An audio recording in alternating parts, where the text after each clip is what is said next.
CinemaScope film की बात में मैं हूं आपका रेडियो साथी सुशील। सीजन 2 के दूसरे एपिसोड में चर्चा है अमेज़न प्राइम पर जारी फिल्म सरदार उधम की। आज की इस चर्चा में हमारे साथ हैं film actor Arun Kalra, film लेखिका प्रतिमा सिन्हा, साहित्यकार प्रतिभा कटियार, ओटीटी पर पीएचडी कर रहे कुमार मौसम और आपका ये प्रिय साथी सुशील। संचालन कर रहे हैं रेडियो प्लेबैक के एडिटर एंड चीफ और गीतकार सजीव सारथी। तो आनंद लीजिए इस फिल्म चर्चा का। नमस्कार, यह रेडियो प्लेबैक इंडिया। गीत, कविता, कहानी या किस्सा, हर जज्बा इंडिया के दिल का। Radio playback India, radio playback India, radio playback India. सुनते रहिए दोस्तों, रेडियो प्लेबैक इंडिया। नमस्कार दोस्तों, एक बार फिर से आप सबका स्वागत है रेडियो प्लेबैक इंडिया के इस साप्ताहिक चर्चा में, जहां पे हम फिल्म की बात करते हैं। दरअसल ये हमारा एक प्रोग्राम है सिनेमास्कोप रेकमेंड्स, जिसके माध्यम से हम इस प्रोग्राम को चला रहे हैं। और अब ये हमारा सेकंड सीजन चालू है इस प्रोग्राम का, जहाँ पे हम हर संडे इस तरह से क्लब हाउस पर मिलते हैं और एक चर्चा होती है किसी एक फिल्म को रिलेटेड। ये हमारा सेकंड एपिसोड है। पहले एपिसोड में हमने स्क्विड गेम की चर्चा करी थी, जिसको आप लोगों ने काफी पसंद किया था। तो आज जिस फिल्म का हम जिक्र करने जा रहे हैं वो है सरदार उधम। तो जैसा कि हम सब जानते हैं कि एक बायोग्राफिकल फिल्म है और सरदार उधम सिंह जो थे एक बहुत बड़े हमारे स्वतंत्रता सेनानी थे, जो जिन्होंने शहीदी दी हमारे लिए। और उनकी जीवनी पर ये फिल्म है। बहुत कम बातें उनके बारे में होती है। हालांकि उत्तराखंड में एक पूरा शहर है, पूरा एक डिस्ट्रिक्ट है उनके नाम का, उधम सिंह नगर के नाम से। मगर फिर भी बहुत कम लोग उनके जीवनी से ज्यादा परिचित होने वाले लोग ज्यादा कम ही हैं उनके उनके बारे में जो बातें होती हैं। तो एक जनरल बातें शायद सबको पता है कि उन्होंने जालियांवाला बाग जो हत्याकांड हुई थी उसका वो प्रत्यक्षदर्शी रहे, और उसके बाद उन्होंने 20 साल के बाद जनरल डायर को मारा लंदन में जाके, और वहीं पे उनको फांसी हुई। मेरे ख्याल से वो पहले ऐसे क्रांतिकारी थे जिनको किसी विदेशी धरती पर फांसी की सजा हुई। तो उनके लाइफ पर बनी ये बहुत ही महत्वपूर्ण फिल्म है, और इसको सुजीत सरकार ने डायरेक्ट किया है, जो कि उनका ट्रैक रिकॉर्ड ऐसा रहा है कि सभी की अपेक्षाएं इस फिल्म को लेकर बहुत अधिक रही है। और अब वो कितना खरे उतर पाए हैं इस प्रयास में, ये हम आज इस डिस्कशन में बात करेंगे। रितेश शाह जो हैं बहुत जाने माने फिल्म राइटर हैं, और वो हमारे रेडियो प्लेबैक पर भी एक बार मेहमान बनकर आ चुके हैं। तो उन्होंने इस फिल्म के डायलॉग और स्क्रीन राइटिंग करी है। फिल्म में जो है प्रमुख भूमिका विक्की कौशल की रही है, और बाकी बहुत सारे इंग्लिश एक्टर भी फिल्म के अंदर शामिल हैं। शांतनु मोहित्रा का म्यूजिक है फिल्म के अंदर। तो इन सब जो भी एस्पेक्ट्स हैं फिल्म के, इन सब पर हम लोग थोड़ा सा चर्चा करेंगे यहाँ पे। तो सबसे पहले मैं कुमार को आमंत्रित करना चाहूंगा। एक यंग फिल्म क्रिटिक हैं वो, और काफी अच्छा लिखते हैं फिल्मों के बारे में। तो कुमार, आपसे स्टार्ट करते हैं। आप बताइए आपको ये फिल्म कैसी लगी और आपकी ओपिनियन क्या है इस फिल्म को लेकर। शुक्रिया सर, मौका देने के लिए इतने बड़े लोगों के बीच बोलने का। मैं कोई फिल्म क्रिटिक नहीं हूँ, बस फिल्म ओटीटी प्लेटफॉर्म को लेके मेरा रिसर्च है। पीएचडी में मैं जो काम कर रहा हूँ वो ओटीटी के ऊपर है। तो फिल्में देखता रहता हूँ, नई जो चीजें आ रही हैं, जो रिलीज हो रही हैं, उन सब के ऊपर टिप्पणी करता रहता हूँ। कोई फिल्म क्रिटिक की संज्ञा मुझे नहीं दीजिए। बाकी मैं लौटता हूँ विषय की तरफ। जो कि आपने कहा कि फिल्म कैसी लगी और उसके ऊपर थोड़ी सी चर्चा करूं। मुझसे बड़े बड़े काफी लोग हैं, काफी एक्सपीरियंस लोग हैं, वो बेहतर बता पाएंगे। मुझे जो फिल्म देख के लगा वो मैं कुछ पॉइंट्स आपके सामने रखता हूं कि ये फिल्म जो है खास दर्शक वर्ग के बजाय, मतलब आम दर्शक वर्ग की बजाय खास दर्शक वर्ग के लिए है। जो सुजीत सरकार और विक्की कौशल के जो फैन हैं उनके लिए तो ये फिल्म है ही है। खासतौर से ये फिल्म उन दर्शकों के लिए जो गंभीर फिल्में देखते हैं, जिनको इतिहास में रुचि है, वैसे लोगों को ये फिल्म पसंद आएगी। ज्यादातर लोग जिनसे मैं अपनी एज के ज्यादातर लोगों से मेरी बातचीत होती है, या जिस कॉलेज में मैं हूँ, जिस यूनिवर्सिटी में पढ़ाता हूँ, बच्चों से बातचीत हुई, तो उनका भी कहना यही था कि फर्स्ट हाफ जो है फिल्म का वो काफी मतलब ऐसा लगा कि एक टाइम के बाद इस फिल्म को हम देखना बंद कर दे, पसंद नहीं आ रही है। कुछ लोगों ने कहा कि मुझे तो विक्की कौशल जो है उनका काम देख के पसंद आया था, इसलिए मैं देख रहा था कि आगे क्या होगा, इसलिए मैं फिल्म देखता चला गया। दरअसल इसके पीछे ये जो एक नैरेटिव चल रहा है, उसके पीछे मुझे लगता है कि ये पूरी की पूरी फ़िल्म जो है, वो अपनी रफ़्तार से चलती है, जो कि सुजीत सरकार की फ़िल्मों की ख़ासियत भी है, यूएसपी भी है। जैसे हम अक्टूबर को भी देख लें या गुलाबो सिताबों को भी देख लें, तो उनकी जो फ़िल्म होती है, वो अपनी रफ़्तार से चलती है। वेबसाइट जो आज के ज़माने में जो फ़िल्में बन रही हैं, जिनमें हर तरीके का मसाला होता है, थोड़ा सस्पेंस होता है, थोड़ा-सा जो मतलब जो लोग पसंद करते हैं, जो आज की जो डिमांड है, उससे थोड़े लीक से हटकर उनकी फ़िल्में होती हैं। वो अपनी रफ़्तार से चलते रहती है और दूसरे हाफ में जलियांवाला बाग को दर्शाया गया है, जो कि मुझे नहीं लगता कि आज से पहले किसी भी फ़िल्म में उसका ऐसा फ़िल्मांकन किया गया होगा, तो जिसको देख के लोग थोड़े रोमांचित होते हैं, थोड़ा उसकी तरफ अट्रैक्ट होते हैं और यही वजह है कि दूसरे हाफ में फ़िल्म लोगों को पसंद आ रही है, पहली हाफ के बनिस्बत। ये चीज़ें हैं। दूसरा मुझे लगता है कि इस फ़िल्म में लीड कैरेक्टर की महिमा मंडन जो उसका एक होता है ना कि दूसरे हम किसी क्रांतिकारी की फ़िल्म को देख लें या कोई दूसरे बायोपिक को देख लें, तो जो लीड कैरेक्टर होता है, उसके बारे में पूरा बढ़ा-चढ़ा के दिखाया जाता है। उसमें इतनी नाटकीयता डाली जाती है, जो सस्पेंस है या कुछ भी ऐसा क्रिएट किया जाता है, जो दर्शकों को पसंद आता है। फ़िल्मकारों ने या स्क्रिप्ट राइटर ने उस तरीके से चीज़ें यहाँ पे हेर-फेर नहीं की है चीज़ों को, उसको नाटकीयता का वो मोड़ नहीं दिया है कि उन्होंने ये किया है कि जो रियलिस्टिक चीज़ें जो एज़ इट इज़ थी उसको वैसे ही रखा है और कैरेक्टर जो लीड कैरेक्टर है, उनकी सोच और उसके व्यक्तित्व को दर्शाने की कोशिश की है इस फ़िल्म में।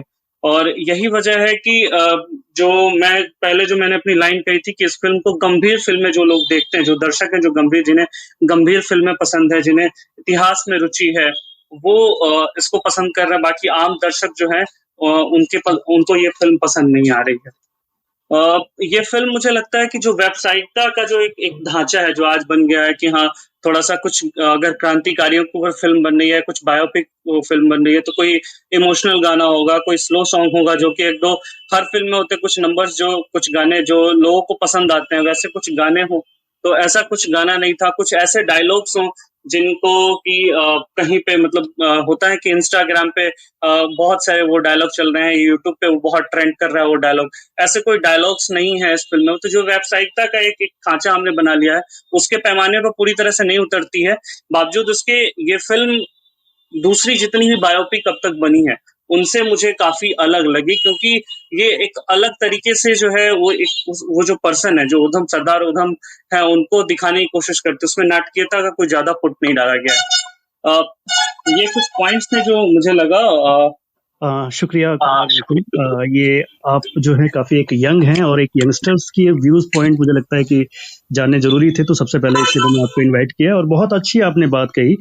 वाक़ई ये एक जो देशभक्ति का जो एक फ़िल्मों का एक पैमाना होता है, उससे काफ़ी अलग है, बहुत रियलिस्टिक है फ़िल्म जो है। और इसमें इसके लिए सुजीत सरकार के अलावा मुझे लगता है कि जो रितेश शाह हैं, जो राइटर हैं फ़िल्म के, वो भी इसके लिए बहुत तारीफ़ के काबिल हैं, क्योंकि वो बहुत ही मेरे फ़ेवरेट राइटर हैं और उन्होंने इस फ़िल्म में भी जैसे पीकू वगैरह में उन्होंने काम किया था, उतना ही अच्छा काम इस फ़िल्म में किया है। खैर अभी आगे बढ़ते हैं, एक और व्यू पॉइंट हम लेते हैं प्रतिभा जी का। तो प्रतिभा जी, आप प्लीज़ अपना माइक अनम्यूट कीजिए और बताइए कि आपको ये फ़िल्म कैसी लगी? नमस्ते सभी को। पहली बार इस मंच पे हूँ और इस तरह के मंच कहीं पर भी पहली बार हूँ, तो मेरा अनुभव बिल्कुल अलग है, नया सा है। मैं इस फ़िल्म को कैसे बताऊँ, मतलब ये एक बहुत बेचैन करने वाली फ़िल्म है और जब इसके बारे में बात हो कि लोगों को पसंद नहीं आ रही है, ये जब बात आती है, तो मुझे लगता है कि ये दरअसल ये फ़िल्म इतिहास का पन्ना है और इतिहास के पन्ने को सुजीत ने एज़ इट इज़ रखने की कोशिश की है अपनी तरफ से। मेरे मन में इस फ़िल्म को देखते हुए कई तरह के विचार चल रहे थे और बहुत बेचैनी थी और कई बार ऐसा लग रहा था कि संभव नहीं हो पा रहा है देख पाना। ख़ास करके जब जलियांवाला बाग वाला जो उसका जो सीन है और जो लंबा चलता जाता है और कई दफ़े आँखें बंद कर लेती हूँ, कई बार इधर-उधर देखती हूँ और वो बेचैनी, बहुत ज़्यादा बेचैनी होती है उस फ़िल्म को देखते हुए, उस पूरे दृश्य को देखते हुए। और एक दफ़े ये भी लगता है कि क्या इतना लंबा किया जाना उसको ज़रूरी था? उसकी डिटेलिंग इतनी ज़्यादा है तो ये मन में आई कई दफ़े बात, लेकिन जब मैं फ़िल्म देख चुकी और वो फ़िल्म पीछा करती है, फ़िल्म खत्म होने के बाद खत्म नहीं होती और पीछा करती है वो आपका, और फिर ये बात दिमाग में चलती है कि जिन दृश्यों को देख पाना हमारे लिए इतना मुश्किल है, जिन दृश्यों को हम सोच रहे थे कि काश इन्हें थोड़ा छोटा कर दिया जाता है, क्यों नहीं छोटा कर किया गया, या इतनी डिटेलिंग की क्या ज़रूरत थी? वो दरअसल तो जीवन था, और वो दर्द जो हम देख नहीं पा रहे थोड़ी देर के लिए स्क्रीन पर, वो कैसे गुज़रा होगा, इतिहास का वो समय कैसे गुज़रा होगा। तो यकीनन मुझे बहुत बेचैनी हुई, और अभी तक मैं सोचती हूँ कि वो ऐसी जब मैंने गांधी देखी थी एटनबरो की, और उसमें जब ये जलियांवाला बाग का सीन था, वो ही मुझे तब से बचपन में देखी थी, तब से अब तक बेचैन करता था। तो ये बिल्कुल लथपथ हो जाते हैं आप इन दृश्यों को देखते हुए। और ये कोई ऐसी फ़िल्म नहीं है कि इसमें गाने डाल दिए जाएँ। अगर ऐसा होता तो यकीनन अन्याय होता फ़िल्म के साथ, बिल्कुल अन्याय होता। जहाँ तक उसकी बात है, कुछ चीज़ें उसमें बहुत कमाल की हैं उस फ़िल्म के। एक तो ये वाला जो दृश्य है, ये जितना आपको बेचैन करती है ये फ़िल्म, यही इसकी सक्सेस मुझे लगता है। जितनी बार आप आँखें बंद करते हैं, जितनी बार आपको लगता है कि ये दृश्य गुज़रे तो हम आगे जाएँ, और ऐसी इंटेंसिटी के दर्द के बीच में वो जो उधम सिंह का लड्डू खाना है, या तकलीफ के वक्त में अपने प्रेम के कुछ पलों को याद करना है, या वो अदालत में कहना है कि मैं हीर रांझा अपनी किताब की कसम खाऊंगा, उसकी शपथ लूंगा। तो ये कुछ ऐसे दृश्य हैं जो बहुत बहुत ज्यादा कोमल दृश्य हैं, और ऐसी एक एक बुनते हैं, ऐसा ताना बाना बुनते हैं जो आपको रुला देते हैं, मतलब उस तकलीफ में प्रेम से रुला देते हैं। वो दर्द को सहते हुए जब वो कहते हैं, जब उनको यातना मिलती है कि अब मुझे दर्द नहीं होता, और उसके बाद वो दृश्य आते हैं जलियांवाला बाग के, तो उस समय ये समझना मुश्किल है कि इतनी यातना जो हम देख नहीं पा रहे दृश्यों में, वो व्यक्ति मुस्कुरा के कैसे कह रहा है कि मुझे दर्द नहीं होता। बाद में समझ में आता है कि वो तो दर्द से ही बना है वो व्यक्ति। उसने जब जलियांवाला बाग वाले दृश्य की इंटेंसिटी और उसकी जो डिटेलिंग जब सामने आती, तब समझ में आता है कि 20 साल से उस दर्द को सीने में रख के, और वो कभी भी मार सकते थे, और कैसे उन्होंने एक पूरा मैसेज दिया स्ट्रॉन्ग। तो मुझे तो लगता है कि सुजीत सरकार ने बहुत बड़ा काम किया है, और इस बहाने मुझे ये भी लगता है कि ऐसे बहुत सारे क्रांतिकारी हैं जिन्होंने बहुत महान काम किए, और शायद वो कुछ ही लोग दर्ज हो पाए इतिहास में। वो कहते भी हैं कि फुटनोट का एक पन्ना ही होके रह जाए शायद ये बात, लेकिन उस फुटनोट को उन्होंने सुजीत सरकार ने फ्रंट में लाए हैं और हम सबके बीच रखा है। मैं ऊधम सिंह नगर बहुत बार गई हूँ, हमारा ऑफिस है वहां पे, और वहां से गुजरते हुए भी मैं इतना महसूस नहीं कर पाई थी जितना मैंने इस फिल्म को देखते हुए महसूस किया है। तो मेरे लिए बहुत मानीखेज इस फिल्म है, और मुझे लगता है बहुत कमाल की फिल्म बनाई है। दृश्यों का रचान जो है, जब वो रूस जाते हैं और जो बर्फीले दृश्य हैं, तो सुजीत की जो अपनी एक खासियत है, जो कैमरे का काम है, और जो संवादों के बीच के जो स्पेस हैं, जो बहुत आपसे संवाद करते हैं, जहां पर कोई संवाद नहीं है लेकिन सिर्फ दृश्य आपसे संवाद करते हैं, वो बहुत कैची हैं, बहुत कमाल के हैं, और आप लगातार उनके साथ जर्नी करते हुए चलते हैं। तो मुझे तो बहुत छू गई है मन को फिल्म, बहुत कमाल की फिल्म मुझे लगी है। और मैं उनकी पुरानी भी सारी फिल्मों की, अक्टूबर की भी मैं बहुत जबरदस्त फैन हूँ, और बहुत मजा आया मुझे देख के। मजा आया गलत शब्द है, छू गई है मन को फिल्म, यही एक सही शायद एक्सप्रेशन है। तो मैं तो यही कहूंगी कि जिनको नहीं अच्छी लगी अभी, उनको ग्रो करना बाकी है शायद। फिल्म तो कमाल है। शुक्रिया। प्रतिभा जी, मैं आपकी बात से 100% सहमत हूँ। एक्चुअली सच बताऊं, इस फिल्म को देखते हुए मैं कई बार रोया हूँ, और अभी भी मैं सोचता हूँ, उन दृश्यों को देखता हूँ, उन दृश्यों के बारे में सोचता हूँ, तो मुझे मेरे रोंगटे खड़े हो जाते हैं। आप सही कह रहे हैं, गांधी जब फिल्म आई थी तब मैं बहुत छोटा था, और मैंने थिएटर में वो फिल्म देखी थी, मुझे पापा दिखाने ले गए थे। और वो जो जलियांवाला बाग का जो दृश्य था, स्पेशली वो एकदम आखिरी सीन जहाँ पे वो बच्ची जो है अपनी माँ के लिए रो रही है, माँ मरी पड़ी है और बच्ची रो रही है, वो दृश्य मैं भूला नहीं कभी। मतलब इतनी उम्र हो गई है मेरी अब, लेकिन मैं उस दृश्य को आज तक नहीं भूला हूँ। और ये वो एक दृश्य था, और यही पूरी फिल्म है। इस फिल्म के अंदर जो सेकंड हाफ है, खास तौर पे जो जलियांवाला बाग वाला जो हाफ है, वो उसको देखकर वाकई आपको महसूस होता है कि क्या गुजरी होगी उस धरती के ऊपर, जहाँ पे खून की नदियां बही। जैसे उसमें एक संवाद भी आता है कि 5 नहीं बल्कि 6 नदियां है पंजाब में, जो छठी नदी है वो खून की नदी है। तो बाकमाल, बहुत ही मुझे मेरे भी दिल को बहुत ही छू गई है। खैर, ये मेरी राय है। मैं आगे बढ़ता हूँ अरुण जी की तरफ। तो अरुण जी बताएंगे कि उन्हें ये फिल्म कैसी लगी। अरुण कालरा जो हैं बहुत ही जाने माने एक्टर हैं और बहुत सारी फिल्मों में हम इनको देख चुके हैं। तो अरुण जी प्लीज आप अनम्यूट कीजिए और बताइए कि आपको ये फिल्म कैसी लगी। जी आप कंटिन्यू कीजिए। हाँ, नमस्कार सजीव जी। मैं ये कहना चाहूँगा कि मैं भी एज ए क्रिटिक या ऐसे कुछ मैं उसकी इवैल्यूएशन करने के लिए नहीं, ये तो आपस में सजीव जी ने बुलाया तो आपस में एक तरह से फ्रेंडली मतलब चिट चैट करने के लिए मैं इसमें शामिल हो गया, क्योंकि फिल्म मुझे भी मतलब देखी तो मेरे को लगा कि बहुत ही इम्पोर्टेंट फिल्म है आज के टाइम में। और जिस तरह से उन्होंने इस फिल्म को मतलब जिस तरह से बायोपिक को माउंट किया है वो मतलब काफ़ी अलग है। उन्होंने बिल्कुल मतलब बिना किसी बहुत ज़्यादा मतलब मेलोड्रामा के या बिना किसी बहुत ज़्यादा किसी मतलब जेन्युइन रखने की कोशिश की है, क्लोज टू रियलिटी रखने की कोशिश की है सुजीत ने। और वो उसके थ्रू कई इम्पोर्टेंट बातें कही हैं जो कि मतलब आज के टाइम पे भी बहुत ज़्यादा मतलब हमें रेलेवेंस उनकी लगती है। और ख़ास तौर पे जिस तरह से वो विकी कौशल अपनी रिवोल्यूशनरी थ्योरी है उसके बारे में समझाते हैं कि रेवोल्यूशन का मतलब मैं किसी तरह का रिवेंज नहीं मानता, ना मेरे को किसी से पर्सनल दुश्मनी है कि भाई इसने मेरे साथ ये ऐसा क्यों किया, किसी अगर गोरे ने भी मेरे साथ ऐसा किया तो क्यों किया। लेकिन ये जो पूरा जो सिस्टम है जो कि ये जो पूरा इम्पीरियलिस्टिक पूरा सिस्टम है जो जिसने कि पूरे भारत को आके पूरा वो उसका दमन किया, तो मैं उस सिस्टम के खिलाफ हूँ। और किस तरह से मतलब आप एक तरह से मतलब बिल्कुल न्यूट्रल होकर और बिल्कुल बैलेंस माइंड से किस तरह से आप किसी चीज़ का विरोध कर सकते हैं, वो देखने लायक एक चीज़ थी। और उसमें कई बार आज के जो यंग बच्चे हैं जो कि बहुत अच्छा जिस तरह से कर रहे हैं काम, जैसे अभी मेरे को उसको देखकर अभी उसकी याद आई जो एक लड़की को उन्होंने अभी भी गिरफ्तार कर रखा है और उसके फादर की अभी रिसेंटली डेथ हुई। तो उनका मैंने इंटरव्यू सुना था तो उन्होंने बोला कि मेरी बेटी को जेल में डाल दिया है तो कोई बात नहीं, और ये सब अगर आप पब्लिक के लिए या मतलब राइट इश्यूज़ के लिए अगर आप काम करेंगे तो ये सब चीज़ें तो आपके साथ में होंगी।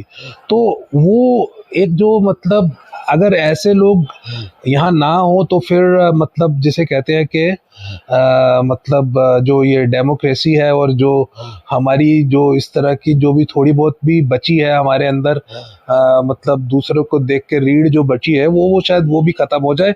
तो उस लिहाज से देखा जाए तो उस लिहाज से जिस तरह से उसका पोर्ट्रेल किया, उसका रिवोल्यूशनरी जो उनके आइडियाज़ थे और जिस तरह से उनका वो किया, वो अपने आप में इसको बहुत ही इम्पोर्टेंट फिल्म बनाता है इस फिल्म को जो है।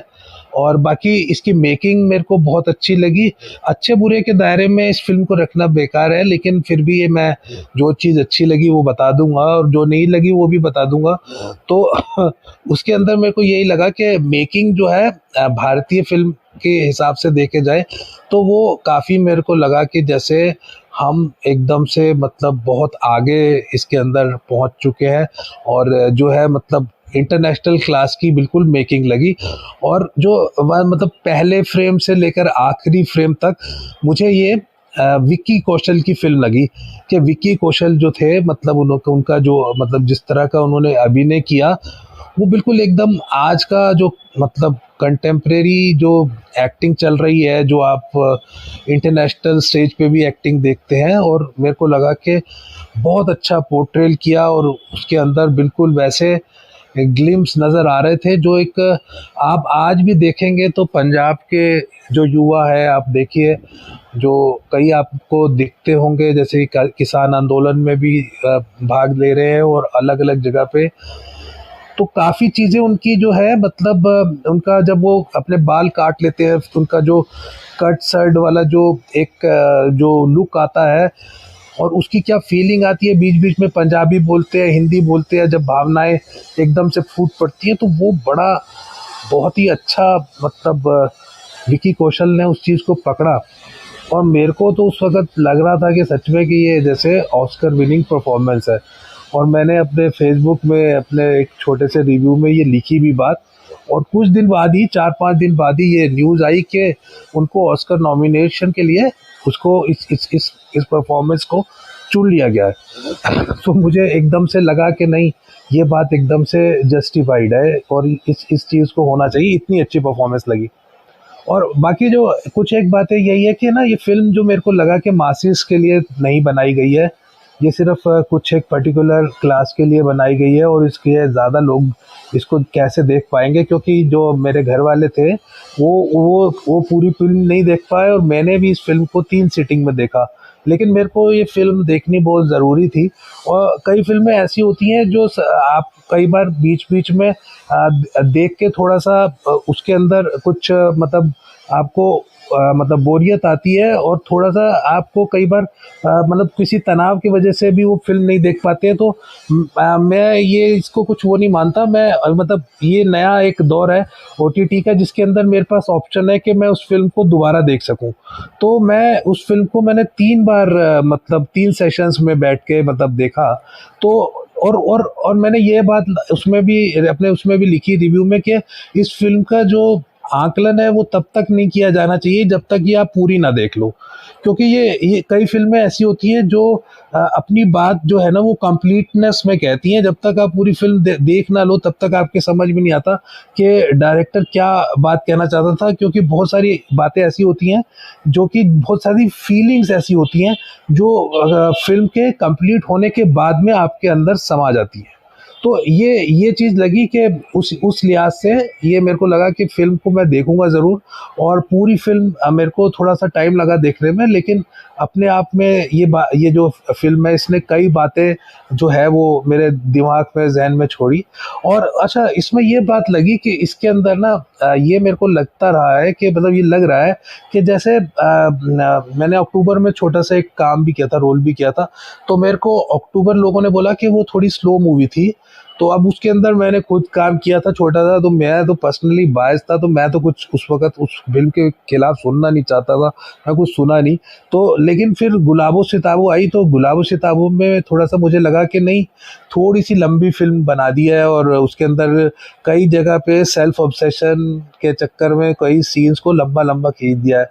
और इसके अंदर भी मेरे को यही चीज़ लगी कि थोड़े से कई सीन्स ना इतने ज़्यादा लंबे हैं। खैर, इस बीच में ये बात बता दूं कि रितेश शाह के जो डायलॉग्स थे वो मेरे को बहुत अच्छे लगे। जब मैं विकी कौशल की बात कर रहा था तो उसके जो जिस तरह से उसने जो रितेश शाह ने डायलॉग्स लिखे हैं, वो डायलॉग्स अपने आप में कम शब्दों में बहुत बड़ी बात कह जाते हैं।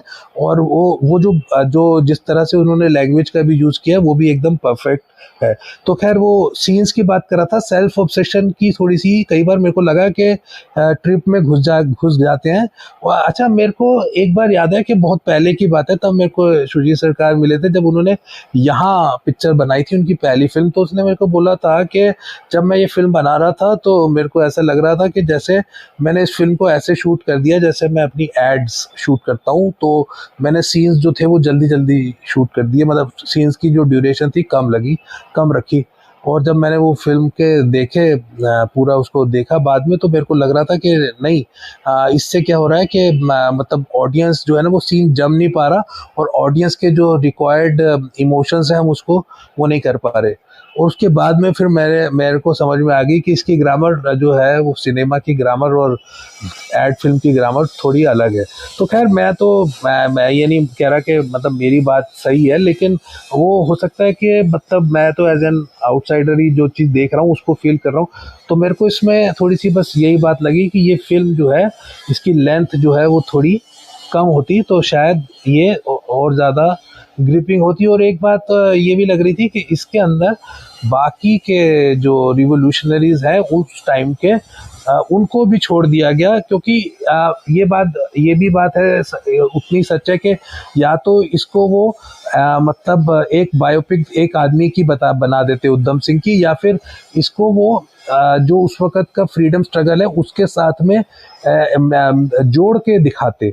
अब अगर उसके साथ में जोड़ के दिखाते तो इसके ये आर्गुमेंट जा सकता है कि भाई उसके लिए बिल्कुल अलग एक तरह का स्क्रिप्ट चाहिए थी, एक अलग तरीके की सोच चाहिए थी, एक अलग तरीके का ट्रैक चाहिए था जिसके ऊपर वो नहीं गए। लेकिन अगर वो उसके ऊपर जाते तो शायद ये ज़्यादा पॉपुलर मूवी बन जाती और वो हो जाती।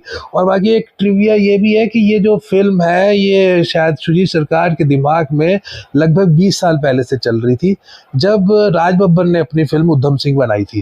राज बब्बर साहब ने भी एक फिल्म बनाई थी उधम सिंह, और वो शायद उस वक़्त शायद सुजीत सरकार से भी किसी तरह का उनका कोई कांटेक्ट हुआ था। तो मेरे किसी मित्र ने बताया कि इनके दिमाग में तब से ही था कि मैं उधम सिंह नहीं, जलियांवाला बाग पर एक फ़िल्म बनाऊँगा।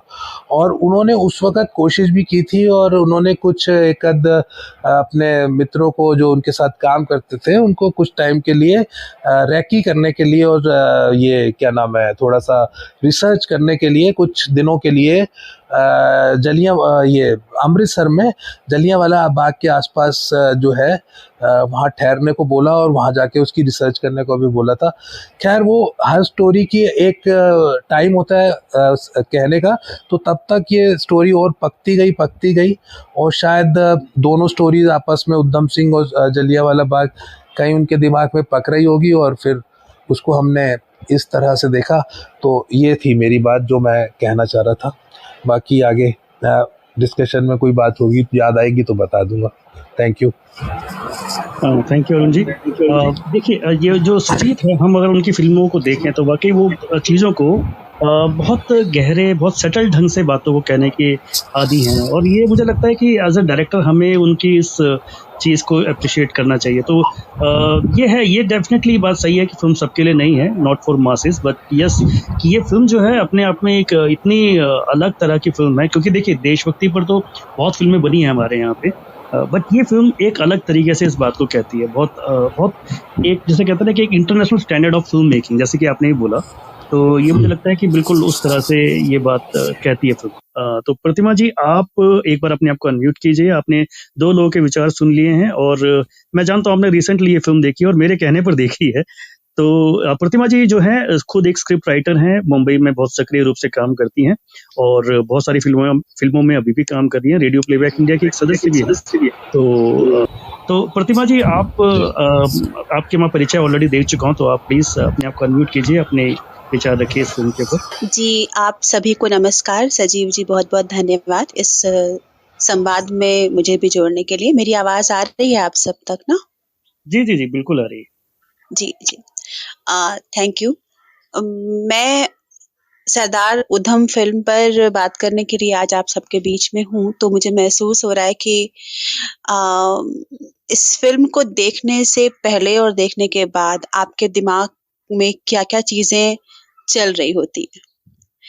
मैं अपना व्यक्तिगत बता सकती हूँ। जाहिर है मैंने ये फिल्म इस सप्ताह ही देखी क्योंकि मुझे इस फिल्म को देखना था, इस पर बात करनी थी। हालांकि मैं ये फिल्म देखती, लेकिन शायद 1, 2, 4 दिन बाद और देखती, क्योंकि अक्सर मैं जब फिल्म देख रही होती हूँ तो 2 काम साथ में करती हूँ, या तो मैं खाना खा रही होती हूँ, या मैं लेटी होती हूँ, या मैं एक अलग ही मनोरंजन के मूड में होती हूँ। लेकिन सरदार उधम फिल्म देखते वक्त आप ना तो खाना खा सकते हैं, ना ही रिलैक्स कर सकते हैं, ना ही इत्मीनान से लेटे रह सकते हैं। ये फिल्म आपको सीधे बैठा देती है बिल्कुल। अगर आप लेटे हैं भी तो आप उठकर बैठ जाते हैं और आप फ्रेम दर फ्रेम इस फिल्म को देखने की कोशिश करते हैं कि है क्या, और देखते हुए भागने की भी कोशिश करते हैं, क्योंकि कई बार ऐसा दृश्य आता है मुझ जैसे कमजोर दिल वालों के लिए तो खास तौर पे, जहाँ पे लगता है कि देख नहीं पाएंगे, चाहे वो टॉर्चर करने वाला सीन हो उधम सिंह को या और भी क्लासेस के लिए है या क्लासेस के लिए है। मैं ये मानती हूँ ये फिल्म, मुझे नहीं पता कि डायरेक्टर ने किस ऑडियंस के लिए बनाई है, ये फिल्म किसको देखनी है, उसके हिसाब से मेरे हिसाब से ये फिल्म हर इंसान को देखनी चाहिए, जो अपने आप को भारतवासी कहता है, अपने आप को भारत का आजाद नागरिक कहता है, जो देश प्रेमी होने के दावे करता है, जो राष्ट्रवादी होने के दावे करता है, उस हर शख्स को चाहते हुए या अगर मन ना हो तो भी ये फिल्म एक कोर्स की तरह देखनी चाहिए, ताकि उनको मालूम चल सके कि जिस बूते पर हम आजाद भारत के नागरिक बने हुए हैं, जिस बूते पे हम फ्री स्पीच देने के हकदार बने हुए हैं, जिस बूते पे हम 15 अगस्त और 26 जनवरी को राष्ट्र प्रेम के, देश प्रेम के गाने गाते हैं, मिठाइयाँ खाते हैं और 3 रंग चेहरे पे लगा के या कपड़े में लगा के घूमते हैं राष्ट्र भक्त बनकर, वो किस वजह से और कैसे हक मिला है हमें आजाद होने का। बहुत कमाल की फिल्म है। कहीं-कहीं डॉक्यूमेंट्री, कहीं-कहीं फिल्म, कहीं-कहीं एक दस्तावेज, कहीं-कहीं इतिहास का एक अध्याय। कितने रूपों में ये आती है सामने, इसको बता पाना बड़ा मुश्किल है। बस एक चीज़ महसूस होती है कि इस फ़िल्म को देखने के बाद आप बहुत देर तक चुप होके बैठ जाते हैं। अभी पहले कुमार ने और प्रतिभा जी ने एक बहुत ही सही बात कही है और सजीव जी ने भी उसका ज़िक्र किया है कि इस फ़िल्म में जिस तरह से जलियांवाला बाग को दिखाया गया, उस तरह से इससे पहले हमने कभी नहीं देखा। बचपन में गांधी फ़िल्म देखी थी और वो बच्ची जो रो रही थी जलियांवाला बाग में बैठ के आखिरी सीन, वो हम सब के ज़हन में कहीं चिपक गई थी बच्ची और इस कदर चिपक गई थी सजीव जी कि आज जब मैं ऊधम सिंह देख रही थी, ये फ़िल्म सरदार ऊधम देख रही थी, तो मैं उन लाशों के भीड़ में उस बच्ची को ढूँढ रही थी कहीं न कहीं कि अरे वो बच्ची जो गांधी फ़िल्म में देखी थी, वो यहाँ नहीं दिख रही। तो फिर मुझे याद आया कि वो एक दृश्य था जी। और यहाँ भी जितने भी जो भी हम देख रहे हैं वो दृश्य है। मैं खुद को समझा रही थी कि परेशान मत हो, घबराओ मत, ये सब एक्टिंग हो रही है, सब मेकअप है, ये सब मेकअप से हुआ है, ये जो जितने भी ज़ख्म लगे हैं, चोटें हैं, लाशें हैं, ये सब एक्टिंग हो रही है। आप सोचिए कि जब आप बार-बार ये समझ रहे होते हैं कि अच्छा ये जो मैं देख रही हूँ या देख रहा हूँ, वो चीज़ें गुज़री हैं। मैं अभी कुछ साल पहले पंजाब गई थी, जलियांवाला बाग गई थी। एक टूरिस्ट की तरह उस बाग में घूमी, आइसक्रीम खाई, पेड़ों के नीचे बैठी, फ़ोटो खिंचवाई। आप कितना शर्मिंदा हो जाते हैं जब आप इस तरह के दृश्य देखते हैं। हम सबको ये फ़िल्म देखना ज़रूरी इसलिए भी है ताकि हम ये जान सकें कि ये फ़िल्म राम मोहम्मद सिंह आज़ाद के लिए बनाई गई है। उनके लिए जिनके लिए ये देश आज़ाद करवाया गया था, जिन्होंने इस देश को आज़ाद करवाया था, बिना किसी एक धर्म या मज़हब के भेदभाव के, ये हर भारत के नागरिक के लिए इस देश को आज़ाद करवाया गया था। डायलॉग्स की बात हो रही है, रितेश शाह ने बहुत ही खूबसूरत संवाद दिए हैं इस फ़िल्म को जितने ज़रूरी थे। एक जगह वो संवाद ऊधम सिंह बोलते हैं कि जो हम लोग आम तौर पे जानते हैं लेकिन इस फ़िल्म में सुनकर फिर से हमको रिमाइंड होता है कि जंग होती है लेकिन जंग में जीतता कोई नहीं है, सिवाय नफ़रत के किसी भी दुनिया के किसी भी जंग में कोई और नहीं जीतता है। कुछ जगह पे ब्रिटिश ऑफिसर्स कहते हैं कि इसको जो है वो एक हत्यारे के रूप में हमें दर्शाना है लोगों के सामने ताकि सच ना सामने आ पाए। और फिल्म के बाद में मैंने एक फैक्ट पढ़ा कि आज भी ऊधम सिंह के बारे में बहुत से ऐसे फैक्ट्स हैं जो डिस्क्लोज हुए ही नहीं, जो उनके बारे में सच्चाई लोगों को मालूम ही नहीं चल पाई कि ब्रिटेन में ब्रिटिश की जेल में उनके साथ किस किस तरह के अत्याचार हुए थे टॉर्चर के नाम पे। तो उनको शहीद नहीं बनने देना है, प्रेस को कंट्रोल में करना है। ये चीज़ जब मैं सुन रही थी तो मुझे कहीं न कहीं आज की जो अखबारात हैं उनकी हेडलाइन्स याद आ रही थी। जब मैं धारा 144 लागू है सुन रही थी तो मुझको बड़ा हैरान कर रहा था ये भाव, ये बात, ये एहसास। मैं हैरान हो जा रही थी कि अच्छा धारा 144 अंग्रेज़ों के ज़माने से लगाई जाती है एक आम व्यक्ति की अभिव्यक्ति को रोकने के लिए। तो जो इसमें एक सीन है फ्री स्पीच वाला, जो एक बड़ा-सा मैदान है, वहाँ पे ऊधम पहुँचते हैं, सामने एक आदमी सोया हुआ है और टूटी-फूटी इंग्लिश में जिस तरह से वो बोलते हैं, हिंदी और पंजाबी मिक्स से वो करके, वो वाक़ई में अंदर तक हिलाता है। इस फ़िल्म में 2 हीरो हैं, 2 कंटेंट हैं, 2 कहानियाँ हैं। एक है ऊधम सिंह, एक है जलियांवाला बाग। जलियांवाला बाग को इतने विस्तार से हमने कभी नहीं देखा, कभी सोचा भी नहीं कि वो फायरिंग के बाद जब वहाँ पे लाशों का ढेर बिछ गया होगा, तो उस समय उस शहर में फिर क्या हुआ होगा उसके बाद। इसको देखने की अगर हिम्मत हम जुटा पाएँगे तो हम शायद थोड़े से सभ्य नागरिक भारत के बन सकेंगे, मुझे ऐसा लगता है, अगर ऐसी फ़िल्मों को देखने का साहस हम जुटा लें तो। इसके अलावा मुझे कहने में, हालाँकि बहुत चीज़ें कहने में विवादित हो जाती हैं, कहते ही विवाद उसका बन सकता है, मगर मैं कहना चाहती हूँ, फ़िल्मों से हम किस तरह की अपेक्षा रखते हैं, देशभक्ति की फ़िल्मों से पहले कह दिया गया है अभी इसी प्रोग्राम के तहत कि ज़ोरदार, दमदार डायलॉग्स होने चाहिए, दूसरे मुल्क को या दूसरे किसी धर्म को ढेर सारी गालियाँ होनी चाहिए, एक बहुत ही कमाल का फड़कता हुआ देशभक्ति का गाना होना चाहिए। कम से कम हैंड पंप तो उखड़ना ही चाहिए जिसमें हम समझ सके कि हम एक महान देश के महान नागरिक हैं। ये कुछ भी नहीं होता उधम में। सरदार उधम फ़िल्म में इनमें से कुछ भी नहीं होता। जहाँ-जहाँ उधम सिंह बोलते हैं तो ये कहते भी हैं कि मुझे आपसे नहीं कोई दुश्मनी है, मुझे आपसे कोई नफ़रत नहीं है, मुझे इस सिस्टम से नफ़रत है, मुझे जो आप एक देश दूसरे देश का की जो आज़ादी छीनता है उस कृत्य से नफ़रत है। वो एक कहीं न कहीं प्रतिक्रिया दे रहे हैं उस गुलामी की मानसिकता के विरुद्ध। तो इसीलिए फ़िल्म स्लो लगती है, फ़िल्म लगता है कि कोई डॉक्यूमेंट्री जैसी उदास और बोरिंग फ़िल्म है और ये फ़िल्म कुछ कहती नहीं है, ये फ़िल्म कुछ भी नहीं कह रही है, ये फ़िल्म सिर्फ़ दिखा रही है। जो कुछ हुआ उसको दिखा रही है, बिना महिमा मंडन किए हुए दिखा रही है। उधम सिंह को वो भारत माता की जय भी नहीं बोलते। एक बार सोच लीजिए कि उधम सिंह कैसे देशभक्त रहे होंगे, फांसी पे चढ़ गए बिना भारत माता की जय बोले हुए। फ़िल्म उनको नहीं बनाती उस तरह से हीरो। उन्होंने जो किया है आप समझिए कि वो करने के बाद एक व्यक्ति कैसे खुद हीरो बनता है। फ़िल्में हम लोग जब स्क्रीन प्लेस लिखना सीखते हैं तो हम लोग सीखते हैं कि फ़िल्में देती हैं, कुछ दीजिए सोचने के लिए। ये फ़िल्म लेती है, बहुत कुछ लेती है। आपका कुछ देर का सुकून छीन लेती है, आपकी जो खुशफ़हमियाँ हैं वो छीन लेती है।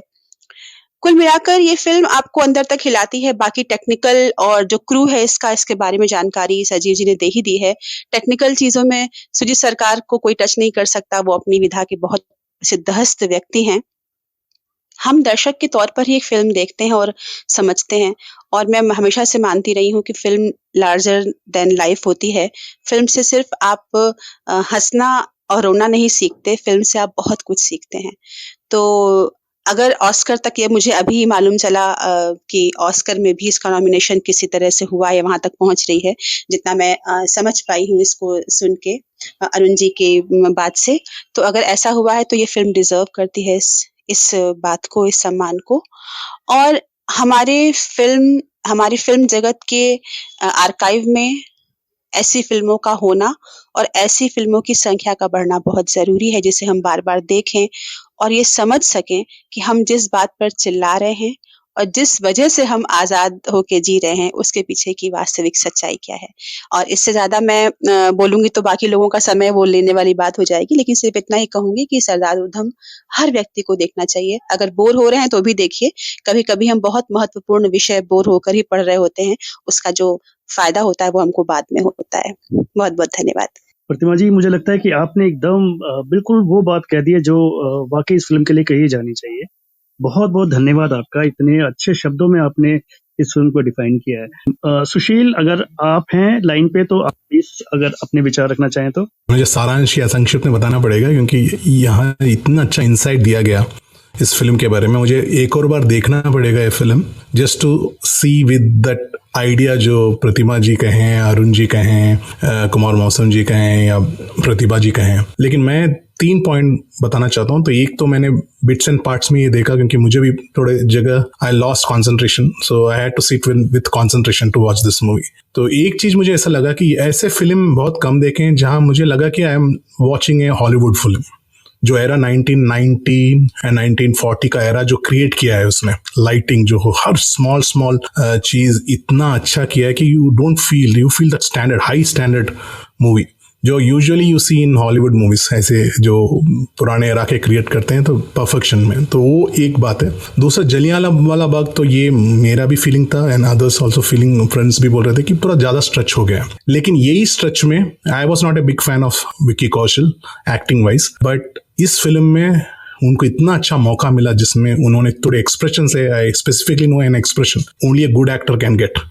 वो कितना भी प्रैक्टिस करो, कितना भी करो, एक्सप्रेशन नहीं आएगा। आई थिंक ही फेल्ट वो फीलिंग, वो एक्सप्रेशन आंखों में और फेस में है जब वो सबको उठाकर लेके जाते हैं। आई फील वो बहुत ही बढ़िया था and that showed he is extraordinary actor. यहाँ तो जरूर लगा मुझे एंड आई फील स्ट्रेच हुआ है। लेकिन जैसे प्रतिमा जी ने कहा, ये हिस्ट्री है, ये रियलिटी है एंड हमको भूलना नहीं चाहिए। ये जहन में रह जाता है, हम लोग फिल्म देखने के बाद भी ये हमारे जहन में रह जाता है। जैसे सजीव जी आपने कहा कि जब गांधी फिल्म देखी, मुझे भी जलियांवाला बाग ही याद है। एंड वो जहन में रहना चाहिए, क्योंकि हमको भूलना नहीं चाहिए कि जो हमारे फ्रीडम फाइटर्स जो सैक्रिफाइस किए एंड ड्यूरिंग दैट एरा जो हमारे जनरल पब्लिक ने फेस किया, we should not forget. And वो जहन में रहना चाहिए। कभी इट्स ए कड़वा सच होता है, लेकिन वो रहना चाहिए। शायद से डायरेक्टर का थॉट प्रोसेस भी वॉज वेरी वेरी क्लियर। इसमें कोई ड्रामेटाइजेशन करना नहीं चाहिए। I want to show what is the truth, and I think it requires guts for any director, क्योंकि आजकल सब कमर्शियल सक्सेस के लिए सोचते हैं, लेकिन this needs a guts to take such films. तो मेरा इतना ही ऑब्जर्वेशन है as an audience. That's all Sajeev ji. मैं सजीव जी बस मैं एक लाइन यहाँ जोड़ूंगी इस बात के बाद जो सुशील जी ने कहा है, तो मुझे वो याद आई जो हम लोग हर साल बड़े जोश से गाना गाते हैं, मेरे वतन के लोगों। उसकी एक लाइन है कि तुम भूल न जाओ इसको, इसलिए कही ये कहानी। तो वो लाइन वो दिमाग में गूंजने लगती है ये फिल्म देखने के बाद कि भूल नहीं जाना है, इसलिए इसको देखना। जी प्रतिमा जी, बिल्कुल बिल्कुल आपने एकदम सही बात कही है कि वो गाना की जो लाइन है वही इस फिल्म को डिफाइन करती है कि ये फिल्म मुझे लगता है कि इस साल की नहीं बल्कि इस दशक की one of the best movie है, और ये जरूर हम सबको देखनी चाहिए विद पेशेंस। मतलब ये नहीं है कि कोई देशभक्ति फिल्म है या उस तरह की कोई जोश भरने वाली फिल्म है, ये नहीं है। ये फिल्म आपको सच्चाई दिखाती है, उस सच्चाई को जो जिनसे ये लोग गुजरे। मतलब आप सोचिए 20 साल तक एक आदमी उस दर्द को झेल के जी रहा है। और जैसे कि अरुण जी ने कहा, मैं थोड़ा सा वहां पे इत्तेफाक नहीं रखता कि इसमें और भी स्वतंत्रता सेनानियों को लेके आना चाहिए था, क्योंकि ये कहानी उधम सिंह की है, इट्स अ बायोपिक। और दूसरी बात है कि उधम सिंह इंडिया में कम रहे हैं, उनकी जो जर्नी है, जो उनका मेन हाईलाइट है, जो पीक पॉइंट है, वो ब्रिटेन में जाके उन्होंने एस्टेब्लिश किया। तो वहां पे जब हम दिखा ले तो वहां पे सिर्फ बात हो रही है जो वहां के फ्रीडम फाइटर्स हैं या जो सपोर्टर्स हैं, जो जो हमारी इंडियन फ्रीडम स्ट्रगल को सपोर्ट कर रहे हैं, सिर्फ उन्हीं के बारे में बात की गई है जनरली। और जहां जहां पे हम भगत सिंह का भी रेफरेंस देखते हैं, और भगत सिंह का जो रोल किया जिस बच्चे ने, वो भी बहुत अच्छे तरीके से निभाया है। और मुझे लगता है कि ये फिल्म वाकई मेरे हिसाब से तो डेफिनेटली इस फिल्म को हर किसी को देखनी चाहिए, जरूरी फिल्म है ये। तो फाइनली हम इस कंक्लूजन को एक एंड तक लेके आते हैं। अगर आप में से कोई भी कुछ अपनी तरफ से एक दो लाइंस, एक कंक्लूजिंग लाइन ऐड करना चाहे तो बताइए। मुझे लगता है कंक्लूडिंग लाइन सिर्फ यही है कि जिस आजादी को हम हर रोज जीते हैं, ये फिल्म मतलब एक रिस्पॉन्सिबिलिटी के तौर पे हमें अपनी जिंदगी को देखने का मौका भी देती है कि हम उसके साथ क्या सचमुच न्याय कर पा रहे हैं। तो मैं तो इस तरह देख पाती हूँ, इस फिल्म से अपनी आप और जिम्मेदारी महसूस होती है, हर लम्हे की जिम्मेदारी महसूस होती है। जी प्रतिमा जी, आप भी कुछ कहना चाहें? जी, मैं बस कंक्लूडिंग लाइन यही कहना चाहूंगी कि हमने तमाम शहीदों पे फिल्में देखी, उनकी बायोपिक देखी, उनसे इंस्पायर्ड फिल्में देखी हैं पिछले 70-75 सालों में। आज़ादी से जुड़े हुए जो हमारे शहीद रहे हैं या हमारे जो हीरो रहे हैं, उधम सिंह उस द्वितीय पंक्ति के शहीदों में से हैं जिनके बारे में हम बहुत कम बातें करते रहे हैं या जो हमारे पिछले अध्याय में रहे हैं। तो उनके साथ और लोगों को जोड़ा नहीं गया, ये शायद उनके साथ न्याय किया गया। और हमें उधम सिंह के अलावा बहुत से ऐसे शहीद हैं जिनके बारे में जानना चाहिए, जो बिना शोर मचाए भारत के लिए कुर्बान हुए और आज़ादी का तोहफा हमें दे गए। और सबसे बड़ी अच्छी बात इस फिल्म की ये है कि इन्होंने बायोपिक तो बनाई है, मगर हीरो को अपनी तरह से फिक्शन वाला हीरो बनाने की कोशिश नहीं की है, जिससे इस फिल्म की प्रामाणिकता कुछ अधिक मजबूत हो जाती है। फिल्म इससे जरूर थोड़ी बोरिंग हो सकती है, लेकिन फिल्म का जो प्रयोजन है वो सिद्ध हो जाता है। सर, जो आपने कंक्लूडिंग लाइन की बात कही, मुझे लगता है कि सुजीत सरकार ने बायोपिक के अंदर एक नई कैटेगरी जो है उसका इजाद किया है। नॉर्मली आज तक जो मैंने बायोपिक देखी थी या जो बायोपिक बनती थी, उसमें लीड कैरेक्टर का महिमा मंडन होता है, उसको एक फिक्शन के आधार पे हम इस तरीके से क्रिएट करते हैं कि वही है और कुछ भी नहीं है आसपास। बायोपिक के अंदर ही एक नई सब कैटेगरी सुजीत सरकार ने क्रिएट की है, और आने वाले समय में मुझे लगता है कि ऐसी फिल्में बनेगी। ये एक तरीके से जो है एक नजीर उन्होंने पेश की है फिल्म इंडस्ट्री के लोगों के लिए, या फिर वो एक इस तरीके का मैसेज दे रहे हैं कि ऐसी फिल्में भी चल सकती हैं, ऐसे फिल्मों को भी दर्शक मिल सकते हैं, इनका भी अपना एक खास दर्शक वर्ग है और ऐसी फिल्में बनेंगी आने वाले समय में, मुझे ऐसा लगता है। थैंक यू कुमार और सुशील, मुकुल, प्रतिमा जी और अरुण जी, सभी का आपका धन्यवाद इस चर्चा को सार्थक करने के लिए। अगले सप्ताह हम लोग फिर मिलेंगे 4 बजे, 4 साढ़े 4 बजे के आसपास, जब भी जैसे भी आप लोगों का समय सूट करेगा, और किसी नई फिल्म के ऊपर, किसी और फिल्म के ऊपर भी इसी तरह से चर्चा करेंगे। ये एक सामान्य चर्चा है, बस हम फिल्म प्रेमी हैं हम लोग, और इस तरह से हम फिल्मों को जिस तरह से देखते हैं, बस वो हमें यहाँ पे एक्सप्रेस करना है। तो थैंक यू एवरीवन, बहुत अच्छा लगा आज की इस चर्चा में शामिल होकर। आप सबका धन्यवाद, नमस्कार। तो दोस्तों, ये थी एक संक्षिप्त चर्चा फिल्म सरदार उधम पर। मिलते हैं अगले सप्ताह एक नई चर्चा के साथ। तब तक इजाजत दीजिए अपने रेडियो साथी सुशील को। नमस्कार।